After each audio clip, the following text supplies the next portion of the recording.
Salut tout le monde, j'espère que vous allez bien. Aujourd'hui on se retrouve pour mon tout premier tuto Fimo Laser. Voilà, donc ça fait... je vais dire depuis très longtemps, mais j'en ai pas fait puisque c'est mon premier tuto. Voilà, ça fait très longtemps personnellement que je n'ai pas touché à la Fimo Laser. Et là, je me suis dit qu'il faut vraiment que je me bouge les fesses, il faut vraiment que j'arrive à manier cette patte et à faire des trucs vraiment trop cool parce que c'est vraiment une révolution dans le monde de la Fimo, je trouve. Du coup, nous allons réaliser un petit porte-carte en Fimo Laser. J'espère que cette vidéo va vous plaire, que ce tuto va vous plaire et que cette matière va vous plaire également. Si vous en voulez plus, n'hésitez pas à me le dire en barre de commentaires si vous voulez des tutos en particulier avec cette patte. Voilà, n'hésitez pas à m'en faire part et j'aviserai à ce moment-là. Sur ce, je vous souhaite bon visionnage. Je vais utiliser deux couleurs de Fimo Laser, du blanc et du bleu, mes patrons pour faire le porte-carte, un rouleau pour étaler la pâte, ma lame, un scalpel pour être plus précise, une grande aiguille, un fermoir qui était dans le lot avec les patrons, une aiguille et du fil blanc. Donc je vais commencer par étaler ma pâte blanche au rouleau et après je vais la passer à la pasta machine parce que c'est juste plus rapide et c'est un cran assez fin, il me semble que j'ai passé au cran 5 ou 6 et ensuite en fait je prends mon patron pour voir si mon grand patron rentre dans cette plaque blanche. Là on voit que j'ai la taille bien adaptée. Du coup j'enlève mon patron et je passe à la pâte bleue. Donc pour ça je viens exactement pareil que la pâte blanche, je viens étaler ma pâte bleue, je la passe à la pasta machine et je redonne un coup de rouleau si besoin. Et pareil, je regarde que mon patron rentre bien dans la plaque bleue. On voit que c'est le cas, du coup je vais commencer par découper la plaque bleue. J'ai pas suivi le tutoriel qui était à la lettre avec les patrons en fait des porte-cartes. Voilà, j'ai fait un peu à ma sauce. Donc je découpe mon patron bleu. Donc si jamais vous posez la question, ce sont des patrons porte-cartes que j'ai montré dans ma dernière vidéo achat. C'est Grain Creative qui les fait et ils sont vraiment super bien leurs patrons, ils sont trop bien en fait, je les conseille vraiment fortement. Donc voilà à quoi ça ressemble, donc en attendant je fais juste le tour. Et après je viens mettre justement cette bande bleue sur ma pâte blanche. Donc là j'utilise mon rouleau pour enlever les bulles d'air en fait.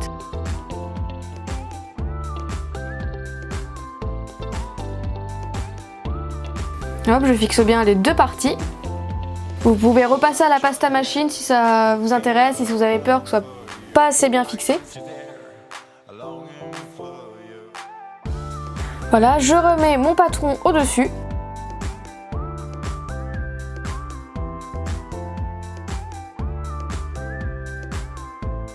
Et après, je viens découper tout le reste de blanc. Qui est également tout autour. Avec mon scalpel, je viens faire un trou dans les deux trous qu'il y a sur le patron. Donc en fait, ça sert à mettre le fermoir à cet emplacement.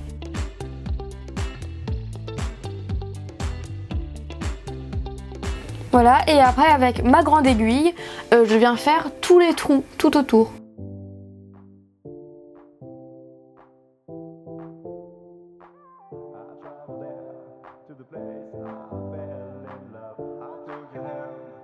Donc voilà, une fois fait, on enlève le patron, voilà ce que ça donne.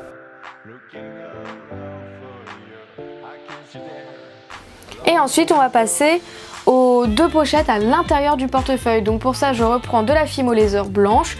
J'utilise mes deux parties de porte-carte en fait. Et pareil, je viens découper tout le tour. Donc cette fois-ci, il n'y a pas de bleu, je fais vraiment tout en blanc.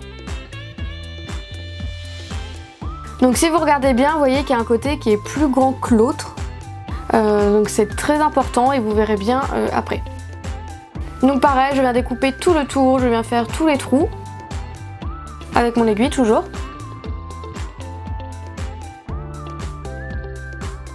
On enlève les patrons. Ensuite j'enlève la petite bande de ce côté-là.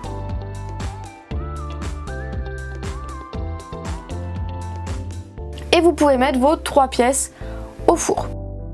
Donc la cuisson est différente que la Fimo soft ou qu'on connaît traditionnellement. Il faut la mettre à 130 degrés pendant 30 minutes. Mais moi je trouve que ça fait beaucoup puisque justement après la cuisson, en fait la Fimo a commencé à cramer en fait. Et je trouve ça trop alors que j'ai mis que 25 minutes en fait, j'ai mis moins longtemps que ce qui était indiqué et ça a quand même cramé. Donc je sais pas si c'est mon four, mais à chaque fois bah ça crame. Je pense que c'est trop, 130 degrés c'est trop. Voilà, mais après je pense qu'il faut plusieurs cuissons pour s'adapter. Donc bon, je verrai bien en mettant moins fort la prochaine fois encore. Donc je mets le fermoir et là vous voyez que c'est pour fermer comme ceci. Et après je vais mettre les deux parties, donc là vous trompez pas, il y a la petite pochette qui est du côté du fermoir et la grande qui est de l'autre côté en fait, parce que c'est à des tailles différentes et c'est pour ça qu'il n'y a pas le même nombre de trous. Et après je viens coudre en fait les deux parties, donc avec mon aiguille et le fil blanc. Pour le fil blanc, honnêtement c'est du fil de cuisine, vous savez, pour quand on fait des rôtis ou des trucs comme ça fait très bien l'affaire, mais après vous prenez le fil que vous souhaitez. Voilà, très simple.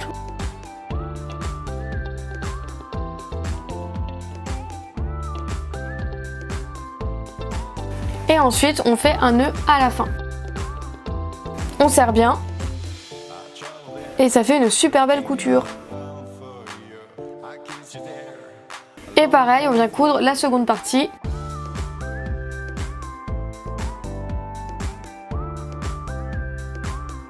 Et là en fait pour avoir cet effet de très plein en fait, à la fin je fais demi-tour et je viens entrelacer, voilà, je repasse par les trous et je remets ensemble. J'aime bien faire comme ça, je trouve que ça fait plus fini, plus propre d'avoir un trait complet de couture. Après vous faites comme vous voulez évidemment. Et à la fin du chemin, pareil, on vient faire un nœud qu'on serre bien.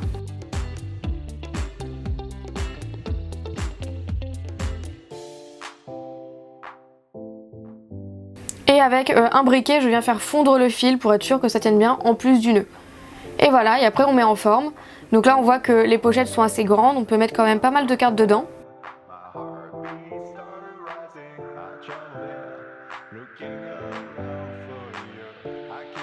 Et après on peut refermer avec le fermoir.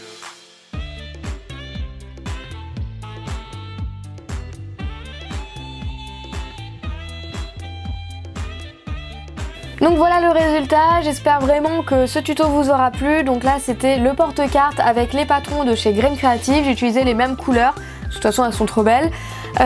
Donc le seul défaut c'est pour la cuisson, j'ai pas encore trouvé le bon truc, je sais pas si c'est un défaut de mon four ou pas parce que j'ai aucun problème avec la Fimo Soft ou Professionnel ou Effect.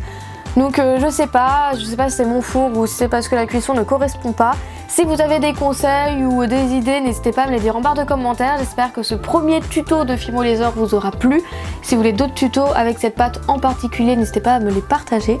Et sur ce, je fais plein de gros bisous et on se retrouve bientôt pour la prochaine vidéo. Salut!